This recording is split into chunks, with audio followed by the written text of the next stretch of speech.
Nicolas Gillet, déjà avant de parler de la formation du BEF, est-ce que tu peux me dire dans quel club tu interviens, auprès de quelle catégorie d'équipe? Alors j'ai commencé à coacher là, cette année à l'AC Chapelain, à Chapelle-sur-Erne, avec les U16 qui sont en DSD, et en même temps aussi je m'occupe d'une équipe U11 à foot animation. Tu fais partie des candidats 2015-2016 de cette promotion du BEF. Ouais. Pourquoi s'être engagé dans un processus de formation? C'était un désir que tu avais déjà quand tu étais joueur ou pas du tout? C'est arrivé comme ça? C'est venu après, là. J'avais toujours un peu ça dans le coin de la tête.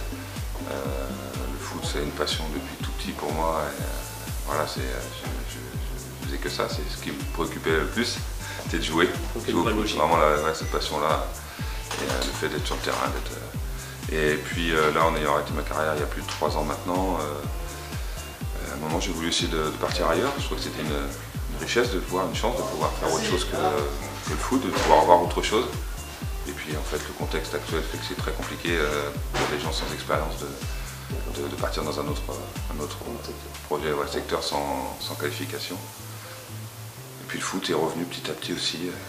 Petit à petit, je retournais voir les matchs, je commentais des matchs, j'étais autour du foot, et puis l'idée m'est venue l'année dernière et je me suis pris un peu trop tard.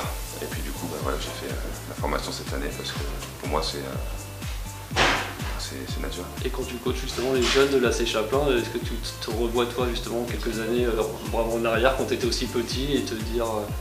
Je prends ça de la manière où moi j'ai aimé ce qu'on m'a apporté, et après j'aimerais bien arriver à retranscrire ça, surtout accompagner les jeunes, les enfants. Pour l'instant c'est des enfants que j'ai, c'est des ados, mais les accompagner à avoir envie, pour ceux qui ont envie de prendre ce qu'il y a à apprendre. Les coachs que tu as eu durant ta carrière pro justement, ils t'ont apporté comme ça des valeurs sur les valeurs que le bon éducateur doit avoir, le bon entraîneur? En fait, c'est la manière dont ils se comportaient, dont ils étaient. Oui. Mais j'ai commencé fort. J'ai commencé avec Jean-Claude Soudot, et puis aussi et surtout, l'entraîneur que j'ai eu le plus longtemps à Nantes, c'est Ronald Denouex. Donc voilà, quand on commence par un coach comme ça, en fait, on s'en rend pas compte quand on est avec lui. C'est quand on part ailleurs et qu'on voit d'autres coachs, d'autres procédés, on se dit que vraiment, on avait, de loin, l'entraîneur le plus complet que j'ai pu avoir. Et c'était poussé dans tous les domaines, il y avait beaucoup de choses intéressantes. Et puis voilà, après moi j'étais un joueur aussi qui n'avait pas des qualités individuelles qui me permettaient de faire la différence tout seul. Et en étant au centre de formation depuis l'âge de 13 ans, on vous inculque un peu une manière de penser qui est tout le temps dans le collectif, que ce soit dans la vie de tous les jours au centre de formation ou que ce soit sur le terrain. Voilà, c'était une deuxième famille. Et donc voilà, j'étais baigné là-dedans, et donc amené aussi par sa méthodologie, la méthode qu'il avait aux entraînements, d'être amené à réfléchir à ce qu'on faisait sur le terrain, à ce qui était opportun de faire, des décisions à prendre forcément. Et donc on se construit comme ça en tant que joueur, et puis voilà. La transition est toute faite puisque tu parlais de groupe, de collectif. Justement là, cette aventure BEF, ça a beau être une démarche individuelle de formation, mais j'ai l'impression que vous êtes un vrai groupe, comme une équipe de foot finalement. Voilà, quelques-uns on se connaissait un petit peu avant, mais on était très peu nombreux à se connaître, et puis au fur et à mesure on se découvre. C'est vrai qu'au fur et à mesure des semaines, on a créé un groupe qui vit bien, et ça c'est très plaisant. Je pense qu'on a beaucoup de plaisir à se retrouver. C'est sûr que ce sont des semaines épuisantes, parce que ça fait des longues journées, il y a faire travailler un petit peu la tête quand on est en salle comme ça, et puis aussi physiquement on puise assez parce qu'on passe en tant qu'éducateur, mais tout le reste du temps, on passe une fois dans la semaine en tant qu'éducateur, et tout le reste du temps on est joueur sur le terrain, donc on est au moins 4 heures sur le terrain par jour.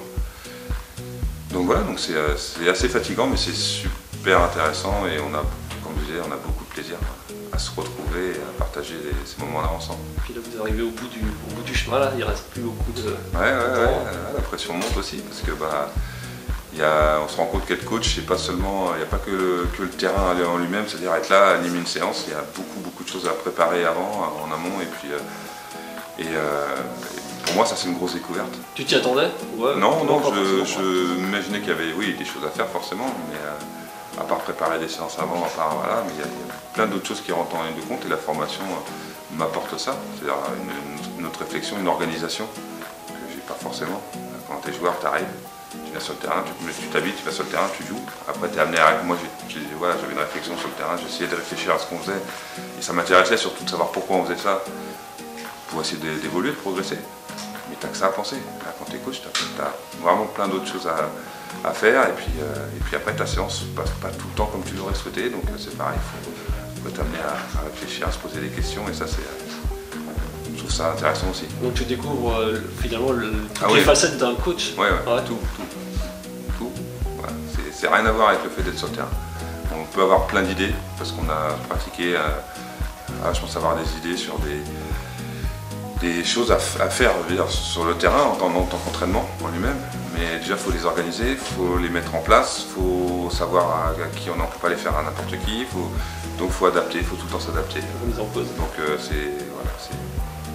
la formation en tout cas est très intéressante pour ça et m'a appris et m'apprend encore beaucoup de choses.